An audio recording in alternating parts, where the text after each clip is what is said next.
It is now my pleasure to welcome President of CEW, Susan Lloyd-Hurwitz.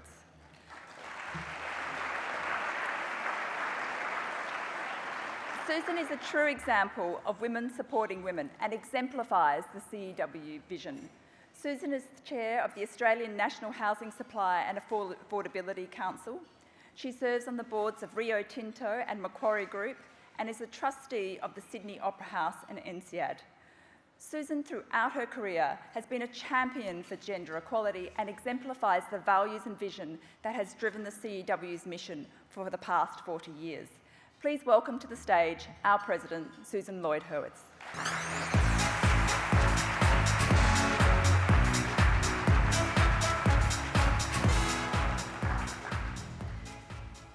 Thank you, Amy. Distinguished guests, CEW members and friends, welcome. It is great to be in this amazing room together.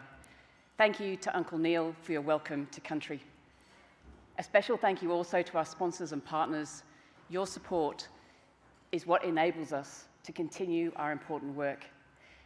And we can't let this moment go past without acknowledging the founders of CEW, as well as past presidents and all those who give so generously of their time. We all know these events don't come together by accident. Thank you also to everyone who has put in the effort to make tonight such a success. You know who you are. Tonight is a true milestone. It's time to reflect on the legacy of CEW, founded 40 years ago in the spirit of inclusion at a time when corporate Australia was not particularly welcoming of women. I'd like you to cast your mind back to 1985, the year in which CEW's founders formed the organisation that went on to become CEW. Now, some of you weren't yet born, so that might be a little tricky for you. In 1985, Bob Hawke was the Prime Minister and Paul Keating was the Treasurer. Australia's dollar had been floated for just over a year and behaved exactly like a submarine. Australia's population was 16 million, that's 10 million fewer people than today. In 1985, I considered myself suitably fashionable with a very, very bad 80s permed hairstyle. It was wonderful. I listened to music on my Sony Walkman. Back to the Future was the #1 movie, and the #1 song was We Are the World.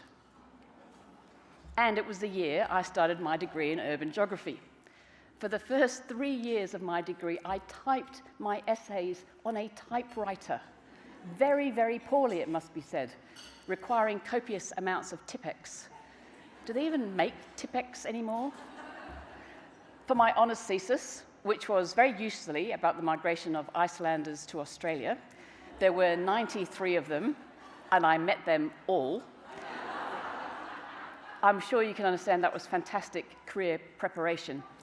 But for this monumental thesis, I ditched the typewriter and leapt into the world of technology, saving up to buy a computer that then cost $3,000, equivalent to over $10,000 today. It was a spectacular piece of tech, having 2 5-inch floppy disk drives and no hard drive. In 1985, the landscape for women in this country was starkly different than it is today. Many professions were still considered off-limits for women, and those who dared enter male-dominated industries faced significant resistance. First Nations women, who'd only recently been granted the right to vote all around Australia, were still fighting for basic recognition in workplaces and society. Women's participation in the workforce was 48%.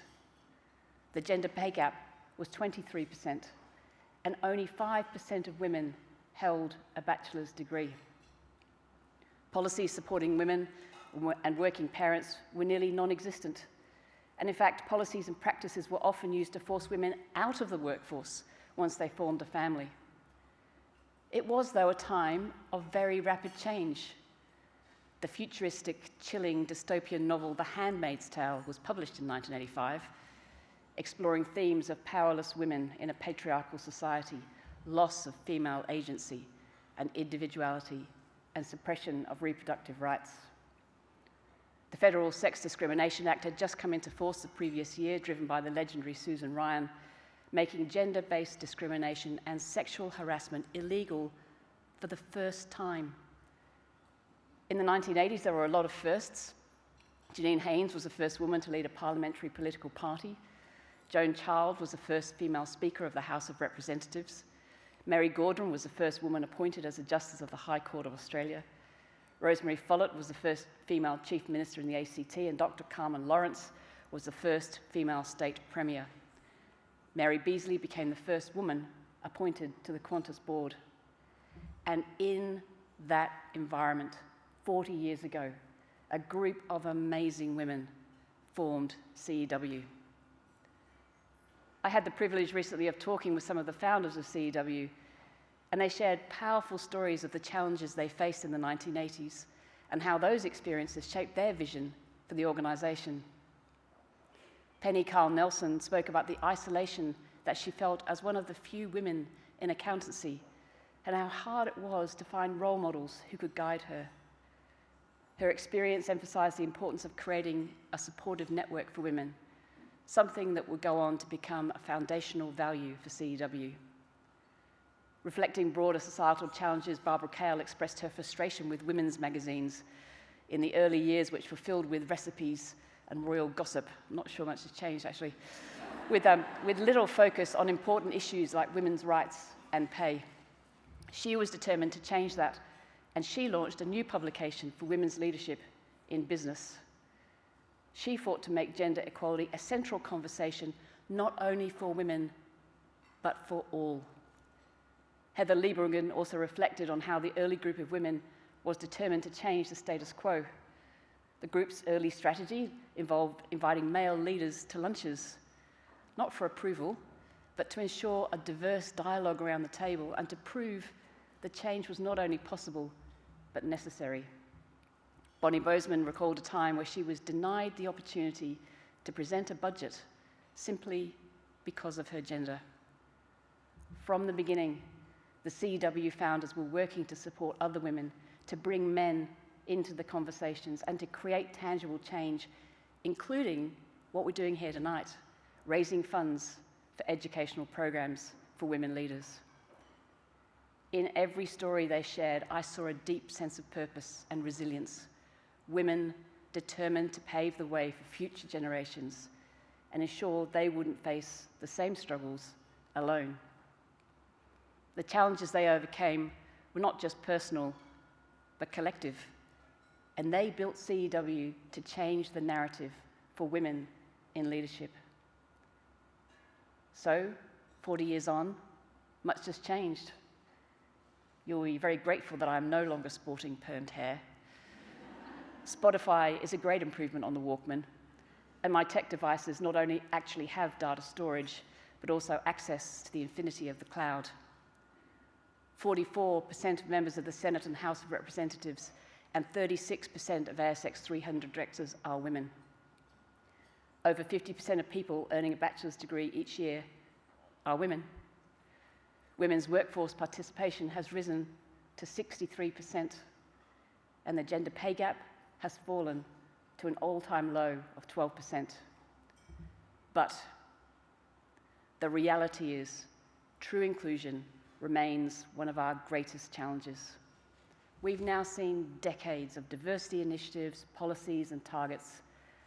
And while so much progress has been made, we must confront an uncomfortable truth. Gender equality will not succeed if it is treated as a movement for women alone. We must bring everyone, women and men of all backgrounds, along for the journey. Because gender equality is not just a women's issue. Research consistently shows that when women fully participate in the workplace and society, economies grow, innovation flourishes, and businesses perform better. But economic growth driven by gender equality is not inevitable. It's a choice that requires us to move beyond surface-level commitments to genuine inclusion, where every leader, every workplace, and every sector recognises that gender equality is about strengthening Australia as a whole. At the same time, we cannot ignore the broader political and social context in which this conversation is happening. Just recently, Vote Compass data has highlighted a growing divide in attitudes towards diversity, equity, and inclusion. 17% of the Australian population believes that striving for gender equality is no longer a valid objective, and indeed has gone too far. And we've seen in the United States a dramatic scaling back of DEI initiatives, which is shaping public discourse and policy. And this renewed public discourse is not necessarily a bad thing. We need to have a much more nuanced conversation around diversity and refocus on why it is that bringing true diversity into our workplaces, our parliaments, our not-for-profits and our public sector really matters. It's not about virtue signalling. It's not a tick-the-box exercise. It's not about women versus men. It's not even just about equity. At its heart, it's about harnessing the power of teams with true diversity of experience, drawing from 100% of the population, not just half of it. We need to challenge superficial thinking around how we harness the right talent and skills in our workforces, asking ourselves how we can truly build the most skilled and diverse teams. This is something that should never be scaled back. Why? Because we know that genuinely diverse teams create better outcomes for our shareholders, for our customers, for our people, for our communities, and the planet. Having different perspectives around the table brings forward different solutions, stress tests ideas, and requires orthodox positions to be thoroughly examined rather than blindly followed. Because we know that increasing female participation in the workforce is the single biggest economic lever we have to drive economic growth. And not just increasing participation in any way, but increasing participation at the skill level to which Australia's women are trained. We are underutilising our highly educated female workforce at a time when we have a significant skills shortage.